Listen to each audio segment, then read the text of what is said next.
Perfect. Well, thank you all for joining, and thank you for your patience on this snowy winter day. Happy holidays, everyone. I'm going to cut the intro very short so we can get to the show. So Dr. Hennessy is our speaker today, who's going to be speaking to us on the topic of healthcare professional self-care. So Dr. Hennessy is an adjunct professor in the Department of Psychiatry at the University of Ottawa. Originally from rural Ireland and a graduate of Trinity College Dublin and the University of Toronto. Dr. Hennessy is a community-based psychiatrist, and her work integrates psychotherapy and mindfulness. She has been dedicated to promoting mental health and well-being among older adults and caregivers for over 40 years. Her role with Geriatric Psychiatry Community Services of Ottawa, Dr. Hennessy has offered mindfulness-based group training programs for over a decade and has led meditation retreats nationally and internationally.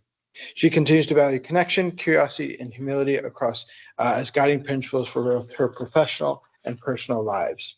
Over to you, Dr. Hennessy. Thank you, Matt. Welcome, everybody. And again, I'd be late for my own funeral. It seems to be part of my karmic burden. I did my best. I was here early. Anyway, I want to begin by acknowledging that we're gathered on the unceded and unsurrendered territory of the Anishinaabe Algonquin Nation. And we recognize that these people are the customary gatekeepers and defenders of the Ottawa River watershed. As we reflect today on care, well-being, and the systems that shape our work, may we also remember the teachings held in this land, teachings about reciprocity, relationship, and responsibility. And may we carry those principles forward as we care for ourselves, for one another, and for the communities we serve. I have no conflict of interest to declare, except that I am entirely pretty much funded by OHIP. I begin with a little retrospective on my life. It's very interesting, no doubt, to you all. It's about buildings. This is Shane Hospital, which is 2 fields away from where I grew up. And I started working with elderly people when I was 16 years of age as a cleaner, and then I graduated to being a nurse's aide. During my whole university, it helped me fund my education. But I encountered mental health issues there. It was a psychogeriatric facility, originally like the Royal Ottawa here, a sanitarium, and before that, a manor house. It is the basis of who I am today, and I still go back there because it's still there despite attempts at closing it down repeatedly due to fiscal constraints. This is where I trained as a clinician. I trained at Trinity, but this is the hospital I worked in. It looks like a casino, and probably it was, because really, in a way, you were challenging your luck if you were hospitalized there, especially when I was working there. But it was a great place, and that's where I learned about collegiality. It wasn't psychologically safe, a term which will come up again and again in this presentation in many ways. Those were the days. But we had each other. And you know something, we had a doctor's mess, and dating from the old days of the war probably, but we all ate together. We were fed and we were kind of looked after when we were on duty. And that was significant and that was sustaining, despite whatever way the consultant was looking at you. And finally, this is St. Patrick's Hospital. It was originally built in 1757 and housed 48 patients. The person who gave in his legacy the seed money for this was Jonathan Swift, who wrote Gulliver's Travels. Now, Gulliver's Travels was an amazing satire, and there'll be a bit of satire in this talk, but I don't claim to his fame. Sadly, Swift was declared incompetent for the last 5 years of his life because he had Alzheimer's disease. However, this is modeled on Bethlem Royal in London, also known as Bedlam. And this was one of the oldest psychiatric hospitals in the world, really. That's where I encountered my first clinical training in psychiatry. Now, I really want to gently explore some of the pressures we're under. And it's not about blaming ourselves, but it's understanding the environment we're trying to, function in. There's limits to individual self-care. And if we look at the evidence, I'll touch on that, but not exhaustively. How can we support resilience? But it's not a cure, but it's part of a more compassionate strategy for sustaining ourselves and our teams. Systemic pressures. We describe this, as a sort of syndemic era, which means we're talking about the convergence of multiple population stressors. There's significant political polarization. Wake up and listen to any newscast. We are so frightened by what's happening. In over 70 of the OECD countries, we're shifting towards the right. And with that, social trust has been put on the back burner. And those forces are shaping our system. We haven't the recovery that we hoped for. In fact, one study by Maunder, which looked at Sinai and other hospitals, which are excellent places to work in by any means and any standards, they're very internationally recognized. Levels of wellness among healthcare workers have not returned to pre-pandemic levels.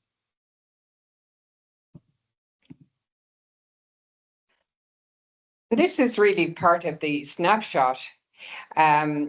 We are underpopulated with healthcare professionals in general. I focus a bit on psychiatry and doctors because that's my bailiwick, I suppose.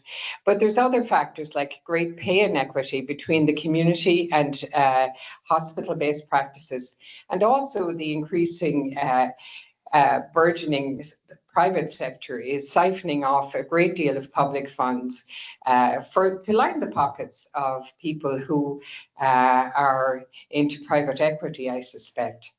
But this underscores major issues. There's issues around distribution of population. The rural areas are so underserved.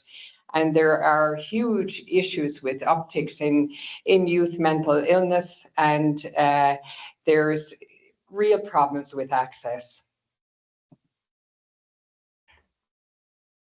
And of course, we're burned out. Public health workers in particular suffered during COVID. They were overstretched and underfunded. And now they're being cut, of course. They were cut drastically post-COVID. And this is a disaster in a way, but it is the reality. And there's a lot of depression and mental illness among healthcare professionals. And we're also trying to work less because we're drifting towards a primarily female population in medicine. We're not able to do everything, so we cut back on work hours to try and manage the home front. But this is creating a landscape where things are running out. I always find this few numbers always interesting to make you go asleep. But really, if you look at the supply and the number of graduates, and this is the deficit we're in, we'll say, for nursing, we need maybe approximately 30,000 new nurses, but we're only graduating about 10,000 a year, and that's expanding the number. Look at family practitioners. We have a deficit of probably 22,000, and we're only graduating about 1,300 a year. So how is it going to be sorted? Will AI save us? I sincerely doubt it. And I also want to talk a bit about the private-public surgical, the drift towards private enterprise in healthcare. I'm taking this as an example because I thought it was pretty outrageous. This was CBC investigators found that Don Mills Surgical was once an outpatient clinic, and now it's a 20-bed hospital. And it received 278% funding increase over 4 years during the time that the health minister, Christine Elliott, was working. And she now is a lobbyist for the company that owns this clinic. Her husband, God rest him, Jim Flaherty, who was our Minister for Finance, lobbied to increase the base funding for the company that owns this particular clinic. And really, if you look at the difference between what they are paid for surgeries such as cataracts or knee arthroplasty, it's a difference of, we'll say with cataracts, it's 1,200 if you're in the private sector and 500 if you're in the public sector.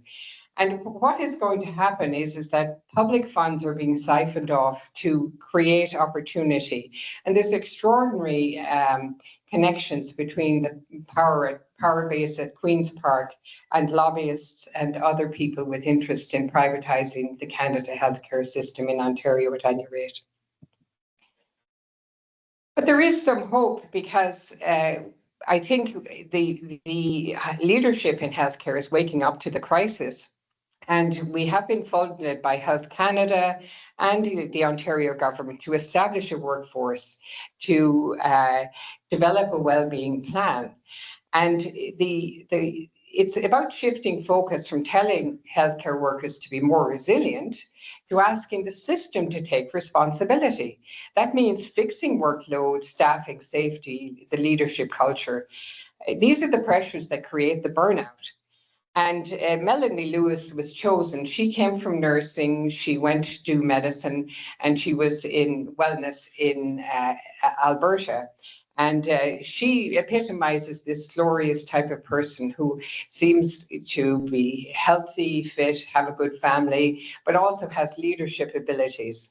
But I guess I wonder how we're going to pay for this whole implementation and what they're planning to do or what will come up. This was started at the beginning of 2024, and they have brought in all the stakeholders, including the CMAs, the Canadian Nurses Union, and all the Occupational Therapy Union, all stakeholders in healthcare to try to come up with a plan.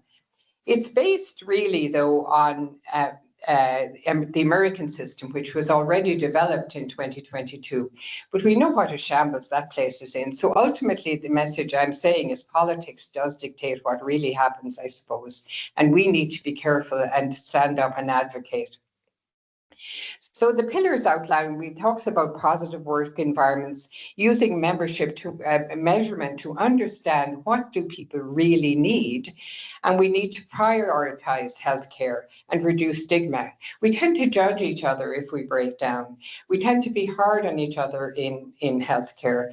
There is that awful saying about nurses eating their young. I find it scary, but I think it speaks to how tough we can be within the system on people who are vulnerable. And in fact, what we're seeing is older dogs, like older seasoned people like me, slog on, but our young people, our young entrants to the workforce in healthcare are not staying, and we're not retaining people. So I just want to focus on a couple of the pillars. A positive work environment has a few key domains. It means you have to have adequate staffing and manageable workloads. That means you're not always in crisis mode. Psychological safety is important. That's where workers can speak up and raise concerns without being shamed. And it requires respectful and supportive leadership. I'm lucky I've encountered that, and at GPCSO, the leadership is extraordinary in their support for us. But it's not uniform throughout the system, and we know of places where leadership is resorting to less than benevolent tactics. Let's say. So we need rest, we need healthy boundaries. But I think the work has changed, and this slide illustrates this, I think, quite well. It's kind of like what happened before the millennium and what's happened in the last 20 to 25 years. We've gone from a human provision of care, where we had most of our energy went into listening, examining, thinking things through with patients. There was paperwork, but it didn't dominate. And technology helped us rather than directing the work. And when we left the clinic, hopefully we left our work behind. Boundaries were clearer. And there is something about the impersonal relationship. I need the patient to steady me, and the patient needs me to steady them. There's a feedback loop when we connect with human beings. Unfortunately, we've gone to this digital age, and there is cognitive overload consequently. We don't ever get a real mental break. Trying to set up this meeting was an illustration in that, because it was complicated, and the technology of trying to marry all these systems was really delayed everything. We now have a requirement for extensive EMR documentation, and our jobs now require that we be tech masters, that we're really able to understand how this system works. Now, what happened to that? It moved on. Yeah, it didn't want me to talk about it really, but the work continues outside the office. Doctors and others talk about having pajama parties with the EMR, and that's life. That's life, trying to keep on top of the paperwork.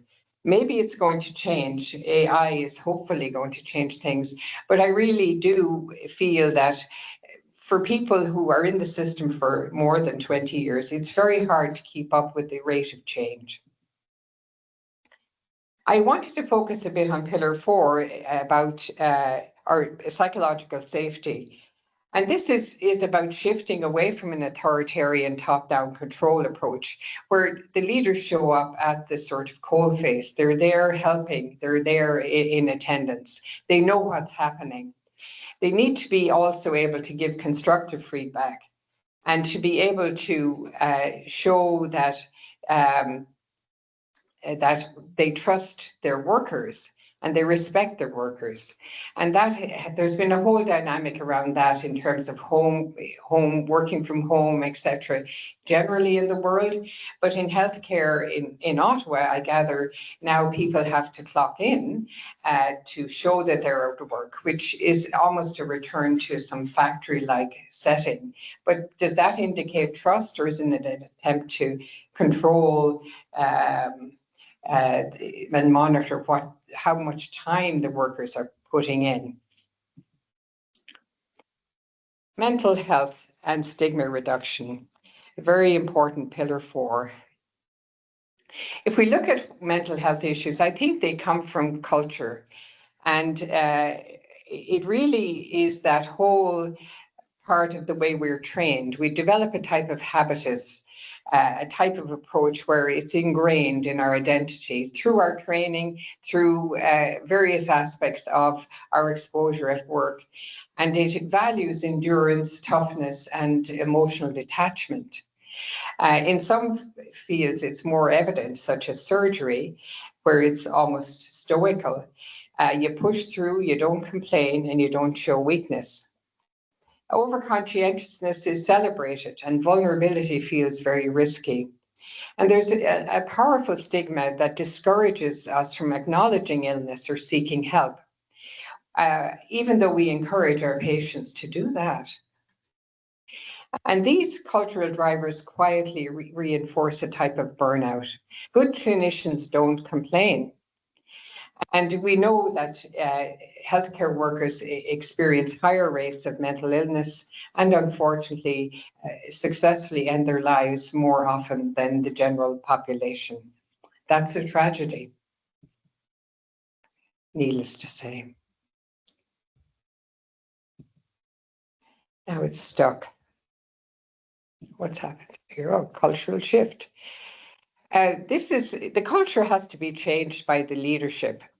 And I think that relationships are extremely protective. We need to train our leaders. We need to train ourselves. And there's a wonderful program that's very well established, that's Canada-based, called LEADS, which is an acronym for leading yourself, engaging others, developing healthy systems.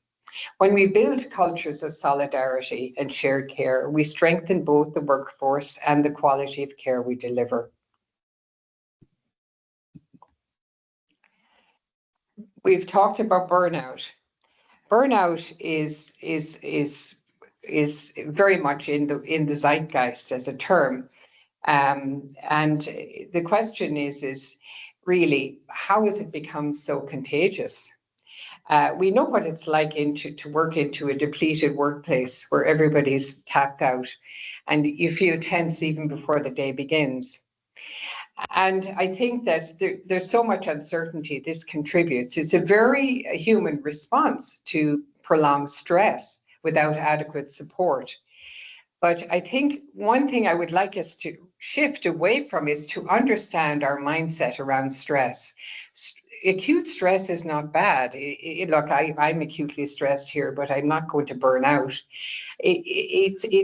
But we tend always to be prepared for what's coming down the pipe. We're trained to be prepared for emergencies, and we often bring that mindset to every aspect of our lives, waiting for the crisis to happen. But that means that we're always expending energy.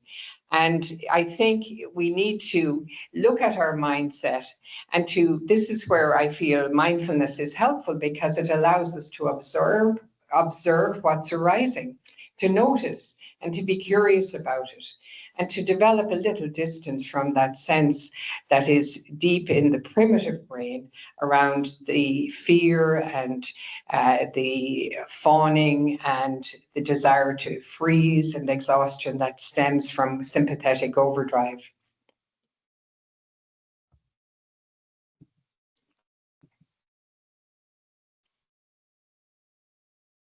I think that it's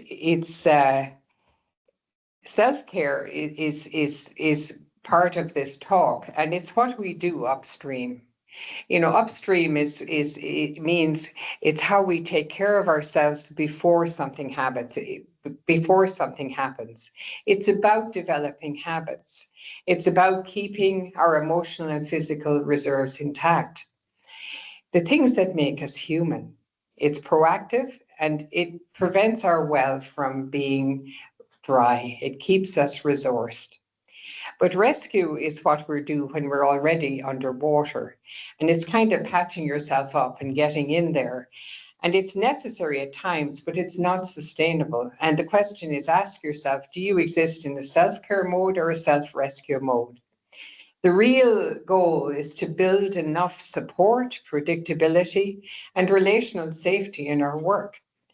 It's like nourishment, and self-rescue is triage.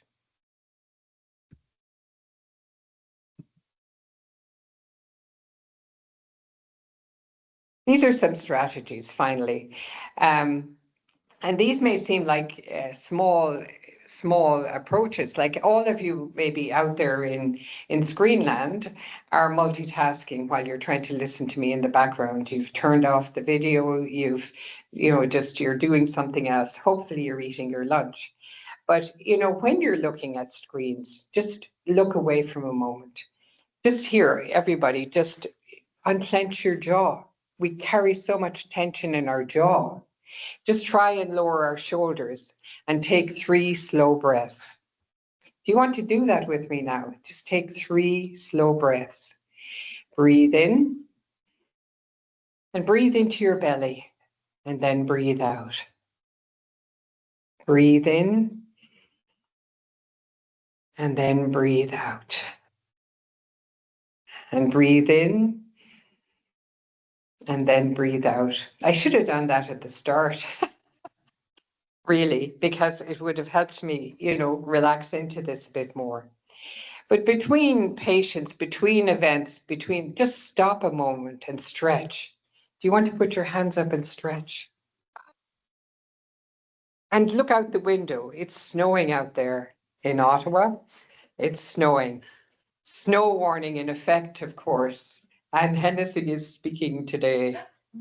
Anyway, take a break when you're on a break. How many of us multitask? How many of us do that last message? We check our phones. Just put the phone down. Just take a few moments.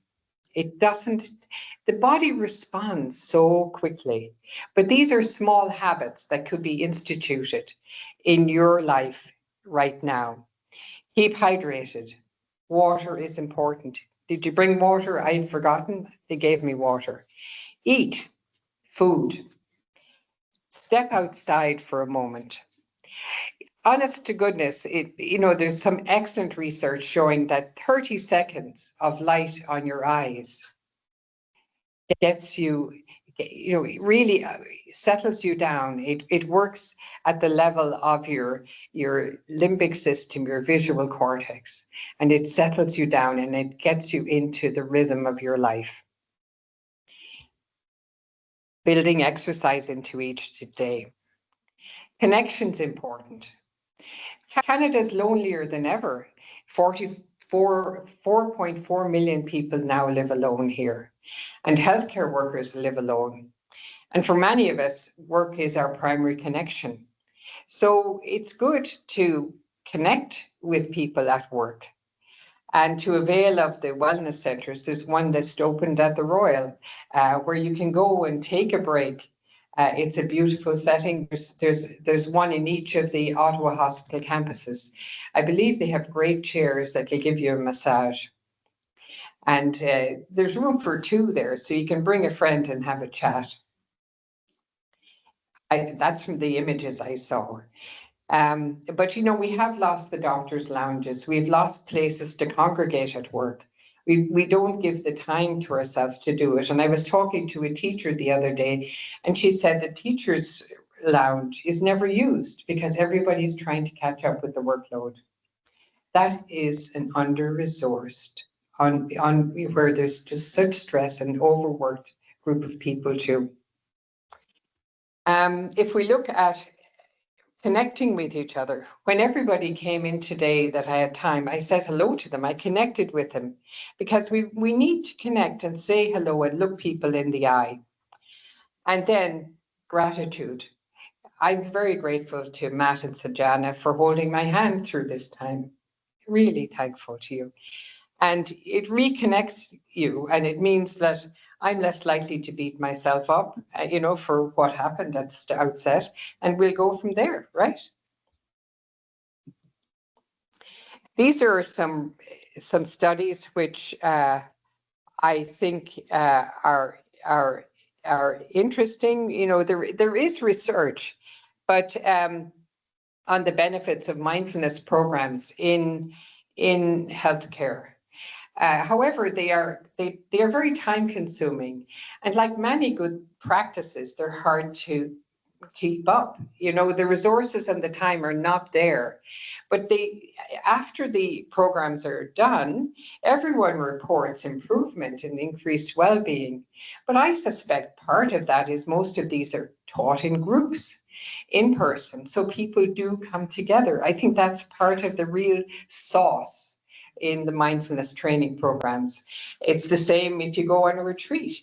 You're not going to really, unless you're doing a forest Buddhist monk thing, you're going to go with other people to a place and you're going to be in a room together. Durkheim spoke about this he called it the congregational reflex, where we're designed to feel great in each other's company. And unfortunately, the pandemic, nixed us in that area. And I think that we've gone to a virtual way of being. So many meetings are now virtual. So many rounds are done virtually. So many I was talking to somebody at the Civic, and, the staff check-in is all done virtually in the mornings. Gone are the days of the staff meeting at the beginning of the day to set the tone for the day. This is a real loss because, when we're meeting virtually, even in my work, when I do it virtually, I'm conscious that I am trying to align my frontal lobes with the frontal lobes of the person at the other end of the screen. And what do we run into all the time? We're bumping up against the screen. So we become exhausted. It's kind of like listening to music on a CD versus going to a live performance. The brain works so hard to assemble the bytes of information that come at us on a CD, whereas in person, we're immersed in the music. And I urge you to look at meetings as a way of immersing yourself in the music of life. But you know, these articles and this type of research is very difficult and very challenging because it takes large numbers of people. And I often am struck by how they modify the basic trainings in this area. We want a quick fix. And I think that if you want to become more mindful, it is a practice, just like everything else. And practice implies that you're far from perfect and you're going to need to keep working at it. Just like when I'm asked, how long have I been practicing? I always say to people, yeah, I've been practicing 50 years and I'm still trying to work on it. So, but the body of work supports this as a good thing, a good way of approaching life. The capacity of not being led by your emotions, by being able to move from the emotions into the cognitive realm is helpful. Because when we're stuck in our emotional brain, we're very vulnerable to becoming unwell psychologically. I just put them in there because I said I would. But this is again looking at, this is a good meta-analysis from Singapore.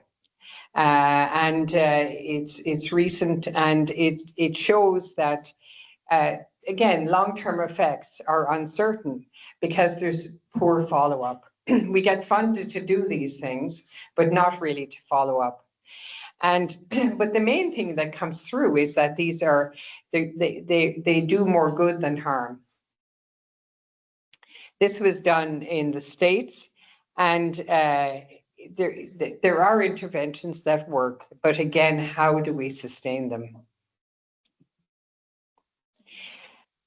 Now, if we can come into a simple practice of grounding ourselves again, a simple mindful moment. I think mindful moments are the way to begin to take some charge of what's happening, especially after a critical incident or after some stressful interview or meeting, to reset yourself.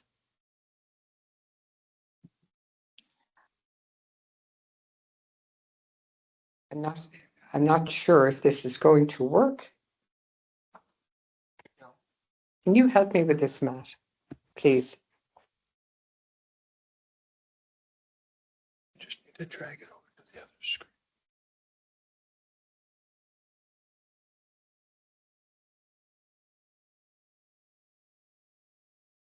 It was on the other screen, I think.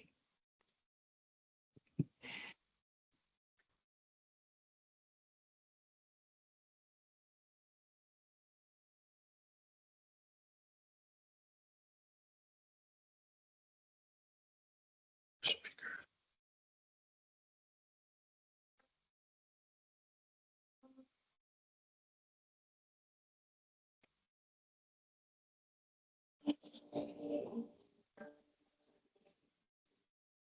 So it says name 4 things you can see, 5 things you could see, 4 things you can hear, 3 things you can touch, 2 things you could smell, and 1 thing you can taste. That's all it takes. How do we get out of this now?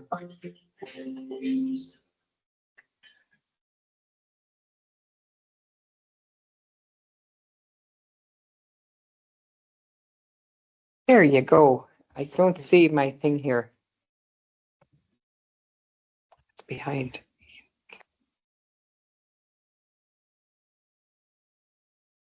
That's fine. Thank you. So mindful moments, that's a sensory reset. It's about dropping into the body. The body is always waiting to be noticed. The body is in the present. We can think ahead, we feel ahead, we remember, but the body is in the now. And this is why if you go into the senses, such as in that one 5, 4, 3, 2, 1 sensory reset, we are just anchoring ourselves, however briefly, in the body. Again, as we did at the beginning, hand on chest and slow breathing. Feet on the floor awareness. I want you to do this with me now, wherever you are. Just pause. If you're standing or sitting or even lying down. I hope some of you are taking a rest and lying down. Bring attention to the soles of your feet. Just do this right now. And notice where they make contact with the floor, the earth, or the surface beneath you. Just press into that contact, feeling the weight distribute, and allow the awareness to spread across the whole sole, the heel, the arch, the ball, the toes.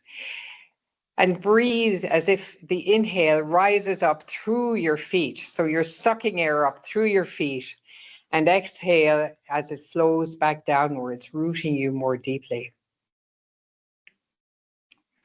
Again, 30 seconds. You can do that holding onto the doorknob before you go into your next interview. You can do that before your next meeting. 30 seconds. Very, very powerful. Very powerful indeed.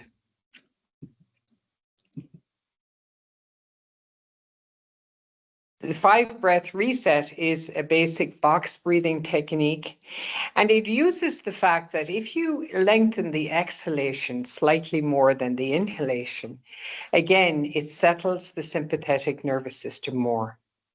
It restores emotional steadiness. Name it to tame it. So much of our feelings of dread or emotional sadness or anger, those are locked into a state of feeling without words. If you can begin to name it, you move it into a more cognitive space again, into your prefrontal cortex, which is the last part of your brain that evolved. You're bringing that back online. Dan Siegel, who is an amazing mindfulness expert, neuroscientist in California, came up with this term, name it if you can tame it, so you can tame it.